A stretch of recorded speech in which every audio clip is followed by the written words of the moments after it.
আসসালামু আলাইকুম। এখন শুনবেন সংবাদ শিরোনাম। এর অবশিষ্ট রুখতে জুলাই চেতনা বাঁচিয়ে রাখার আহ্বান দিয়েছে। শেখ হাসিনাকে ফিরিয়ে ফাঁসি কার্যকরের দাবি নাহিদের, জামায়াতের চাওয়া গণভোটের রায় বাস্তবায়ন। ঢাকা জেলার অন্তর্ভুক্ত হল নারায়ণগঞ্জ ও গাজীপুরের পূর্বাঞ্চল প্রকল্প এলাকা। নিকারের বৈঠকে নতুন 3 উপজেলা ও 1টি থানার অনুমোদন। এইচএসসি ও সমমানের পরীক্ষা শুরু কাল। অংশ নিচ্ছে প্রায় 13.25 লাখ শিক্ষার্থী। সামাজিক মাধ্যমে বিভ্রান্তি ছড়ালে।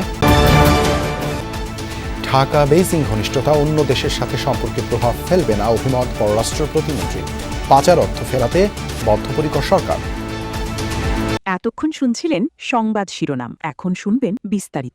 ফ্যাসিবাদের অবশিষ্ট শক্তিকে রুখে দিতে জুলাইয়ের চেতনাকে বাঁচিয়ে রাখার আহ্বান জানিয়েছেন বিএনপির সিনিয়র যুগ্ম মহাসচিব রুহুল কবির রিজভী।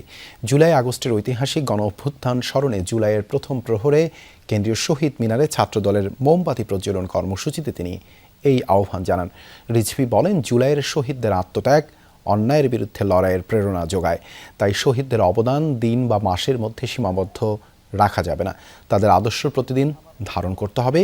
বিএনপির এই নেতা বলেন, শহীদদের চেতনা ভবিষ্যতে কোনো স্বৈরাচার, ফ্যাসিবাদ বা গণবিরোধী শক্তিকে মাথাচাড়া দিয়ে উঠতে দেবে না। এ সময় ছাত্রদলের কেন্দ্রীয় নেতাদের পাশাপাশি বিভিন্ন পর্যায়ের নেতাকর্মীরা উপস্থিত ছিলেন। ফ্যাসিস্ট পরাজিত হয়েছে বটে, কিন্তু তার ভগ্নাংশ, তার অবশিষ্টাংশ এখনো কিন্তু রয়েছে নানা জায়গায়। কোনো অগণতান্ত্রিক, স্বৈরাচারী কোনো ধরনের পদক্ষেপ, কোনো শক্তির যাতে আর আগমন না ঘটতে পারে। তাই তাদের স্মৃতি একটি মাসের জন্য নয়, একটি দিনের জন্য নয়। শেখ হাসিনাকে দেশে ফিরিয়ে এনে দ্রুত ফাঁসির রায় কার্যকরের দাবি জানিয়েছেন জুলাইয়ের সম্মুখ সারির যোদ্ধা নাহিদ ইসলাম। দুপুরে রায়ের বাজার কবরস্থানে জুলাই গণ অভ্যুত্থানে শহীদদের কবর জিয়ারত শেষে এই দাবি জানান তিনি। বলেন, জুলাইয়ের কাঙ্ক্ষিত বাংলাদেশ এখনও পাওয়া সম্ভব হয়নি। বলেন, 5 আগস্টের মধ্যে জুলাই জাতীয় জাদুঘর খুলে না দিলে জনগণই তা খুলে দেবে।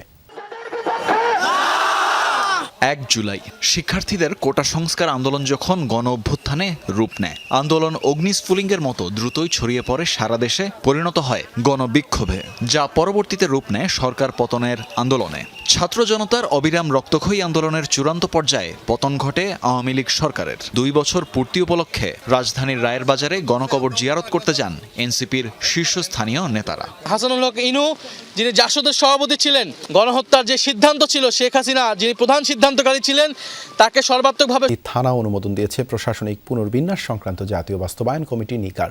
উপজেলা 3টি হচ্ছে চট্টগ্রামের ফটিকছড়ি উত্তর, কুমিল্লার বাংলা এবং ময়মনসিংহের দক্ষিণ গফরগাঁও। আর নতুন থানা হচ্ছে চট্টগ্রামের হালদা। এদিন ঢাকা দক্ষিণ সিটি কর্পোরেশনের সড়ক ব্যবস্থাপনা নিয়ে বৈঠক করেন প্রধানমন্ত্রী তারেক রহমান। সচিবালয় মন্ত্রিপরিষদ বিভাগের সভাকক্ষে নিকার 121তম বৈঠকে সভাপতিত্ব করেন প্রধানমন্ত্রী তারেক রহমান। প্রশাসনিক পুনর্বিন্যাস সংক্রান্ত জাতীয় বাস্তবায়ন কমিটি চট্টগ্রামের ফটিকছড়ির 6টি ইউনিয়ন নিয়ে ফটিকছড়ি উত্তর উপজেলা, কুমিল্লার মুরাদনগরকে ভাগ করে বাঙ্গরা ও ময়মনসিংহের পাগলা থানার 8টি ইউনিয়ন নিয়ে দক্ষিণ গফুরগাঁও উপজেলার অনুমোদন দেয়। এছাড়া চট্টগ্রামের হাটহাজারী থানাকে বিভক্ত করে গঠন করা হয়েছে হালদা থানা। এছাড়া রাজধানী উন্নয়ন কর্তৃপক্ষের আওতাধীন পূর্বাঞ্চলের নারায়ণগঞ্জের রূপগঞ্জের 14টি ও গাজীপুরের কালীগঞ্জের 2টি মৌজা ঢাকা জেলায় অন্তর্ভুক্তের সিদ্ধান্ত নেওয়া হয়। এতে এই জেলায় জমি বাড়বে প্রায় 6021 একর। বিকেলে ঢাকা দক্ষিণ সিটি কর্পোরেশনের সড়ক ব্যবস্থাপনা নিয়ে বৈঠক করেন প্রধানমন্ত্রী তারেক রহমান, যেখানে যানজট নিরসনে সড়ক ও নৌপথের কার্যকর ব্যবহারে অবকাঠামো নির্মাণ প্রকল্প নিয়ে আলোচনা। সচিবালয় মন্ত্রিপরিষদ বিভাগের সভাকক্ষে নিকার 121তম বৈঠকে সভাপতিত্ব করেন প্রধানমন্ত্রী তারেক রহমান। প্রশাসনিক পুনর্বিন্যাস সংক্রান্ত জাতীয় বাস্তবায়ন কমিটি চট্টগ্রামের ফটিকছড়ির 6টি ইউনিয়ন নিয়ে ফটিকছড়ি উত্তর উপজেলা, কুমিল্লার মুরাদনগরকে ভাগ করে বাঙ্গরা ও ময়মনসিংহের পাগলা থানার 8টি ইউনিয়ন নিয়ে দক্ষিণ গফুরগাঁও উপজেলার অনুমোদন দেয়। এছাড়া চট্টগ্রামের হাটহাজারী থানাকে বিভক্ত করে গঠন করা হয়েছে হালদা থানা। এছাড়া রাজধানী উন্নয়ন কর্তৃপক্ষের আওতাধীন পূর্বাঞ্চলের নারায়ণগঞ্জের রূপগঞ্জের 14টি ও গাজীপুরের কালীগঞ্জের 2টি মৌজা ঢাকা জেলায় অন্তর্ভুক্তের সিদ্ধান্ত নেওয়া হয়। এতে এই জেলায় জমি বাড়বে প্রায় 6021 একর।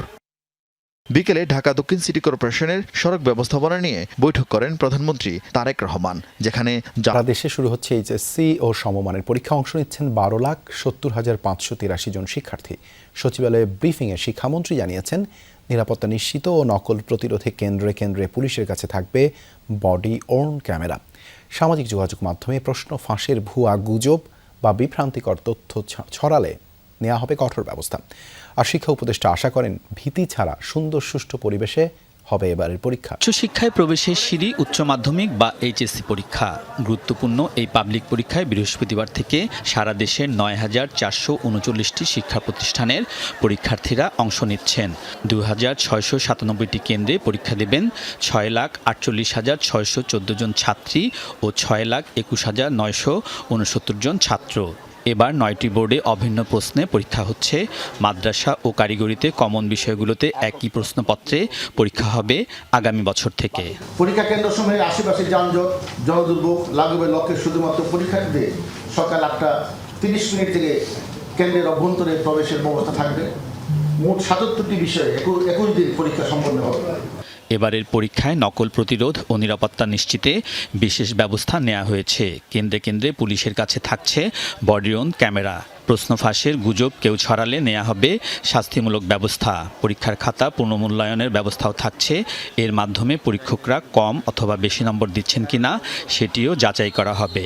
শিক্ষামন্ত্রীর আশা, এসএসসির মতো এইচএসসি পরীক্ষায়ও স্থানীয় কোনো সংসদ সদস্য বা দায়িত্বশীলরা কেন্দ্রে গিয়ে এমন আচরণ করবেন না যাতে পরীক্ষার পরিবেশের বিঘ্ন ঘটবে।